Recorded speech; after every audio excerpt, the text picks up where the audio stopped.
So yun mga kamaritek, may tuturo kasi yung hidden settings dito sa ating messenger na baka hindi nyo pa napapansin.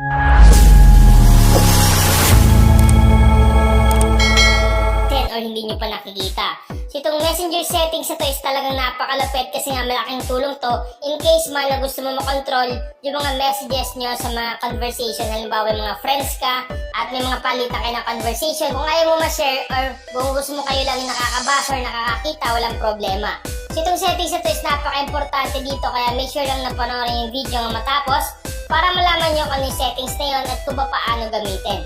So una natin gagawin muna is kailangan muna natin i-update yung ating messenger application in case man hindi pa updated. So para ma-update yan, pumunta lang kayo sa Play Store. Click nyo yung Play Store dito. So once na maklik nyo na yung Play Store, sunod nyo gagawin is i-type nyo lang yung messenger dyan at lalabas yung messenger na application. Pag may nakita kayong update katulad nyan, i-click nyo lang para in case man may mga bagong updates, mga bagong features, mga bagong settings, automatic magkakaroon ang inyong messenger application sa inyong device. Once na-update nyo ng inyong messenger application, sunod natin gagawin is i-open na natin. So, click lang natin itong messenger dito. Pag na-open mo na yung messenger, ito yung makikita nyo. So para makita natin yung sinasabi ko sa inyong messenger settings sa baka hindi nyo pa napapansin dito or hindi nyo pa nakikita, ang gagawin nyo lang is pumili lang kayo dyan ng kaibigan nyo. Okay, so pumili lang tayo dito. For example, ito. Click lang natin. So once na nakapili ka na ng friends mo dito sa messenger at naklik mo na, sunod natin gagawin is i-click mo lang dito yung kanyang profile picture sa taas, sa may bandang kaliwa. So ito yun, click lang natin. Pag naklik mo na, sunod natin gagawin is scroll up lang natin, scroll up. Dito sa may privacy and support, kung makikita nyo, privacy and support, may mapapansin kayo dyan, message permission. So ito yun, message permission. So ano nga ba to? So click lang natin yan. So itong message permissions nakalagay dito, everyone in this chat can share message with Meta AI or autosave photos. So para mas maintindihan natin kung ano yung ibig sabihin nito, click mo lang itong learn more. So para ma-explain ng mabuti at maintindihan nyo yung ibig sabihin nitong message permission na to. So nakalagay dito, manage message sharing permissions for chat on Messenger. Sabi dito, message sharing permissions and the features managed by it are being gradually introduced and may not be available to you.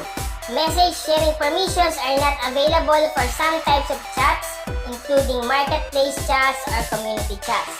Ito palang message sharing permissions is hindi available sa marketplace chats at community chats. So sabi din dito, you can limit the ways messages and content are shared outside of your messenger chats by managing the chat's message sharing permissions. Ibig sabihin lang, pwede pala natin i-limit yung pag-share ng mga messages natin. For example, halimbawa may ka-chat ka, yung kaibigan mo, may sinend ka sa kanya mga quotes, mga pictures, photos, or videos, at halimbawa sinare niya is pwede mo pala kontrolin para hindi niya ma-share or hindi basta-basta lumabas yung mga palitan niya ng conversation katulad ng mga text, images, quotes, videos sa pamamagitan ng message sharing permissions. So sabi din dito, when message sharing permissions are turned off in the chat, people in the chat can't use AI features that involve sharing messages with Meta AI or auto-save photos. So, ibig sabihin lang daw, once na naka-turn off yung message sharing permissions, automatic yung mga ka-chat natin is hindi daw nila masishare yung mga AI feature at yung pag-auto-save ng photos. So, yun pala yung mangyayari once na naka-turn off yung message sharing permissions. Okay? Pero pwede mo rin i-turn on, depende sa'yo. Okay? So, nakadepende pa rin sa'yo yung decision kung ito-turn on mo ba or ito-turn off yung message sharing permissions na to. So, balik tayo doon. So, kung makikita nyo dito mga ka-mindtech, nakalagay dyan, allow message sharing. So, kung gusto mo ma-activate yan, i-turn on mo lang dito yung button. So, para ma-activate yan, tap mo lang itong button dito. At once na nagkulay blue yan, automatic turned on na yan. At activated na yung message sharing permission. So, ibig sabihin lang, pag may ka-chat ka na kaibigan mo, once na mag-send ka ng photo sa kanya or mga messages, pwede na i-share outside sa messenger conversation nyo. Pwede na i-share kasi nga, inallow mo yung allow message sharing. Pero pag naka-turn off to, pag naka-turn off yan, hindi niya basta-basta masishare yung mga messages, yung mga photos, yung mga send mo sa kanya outside sa conversation nyo sa messenger. Kasi nga, naka-turn off yung allow message sharing. So, yun yung purpose itong settings na to. Kung gusto nyo i-turn on yan, walang problema. Kung gusto nyo i-share ng mga kaibigan nyo, yung mga send nyo sa kanila, walang problema. I-allow nyo lang yan. I-turn nyo dito. At kung ayaw nyo naman i-share nila sa labas ng messenger, yung mga send nyo sa kanila mga photos, kahit ano po yan, i-turn off nyo lang para safe yung mga sinend nyo sa kanila. So sana na-update kayo ngayon sa settings ni Messenger na baka hindi nyo pa nakikita or natatry.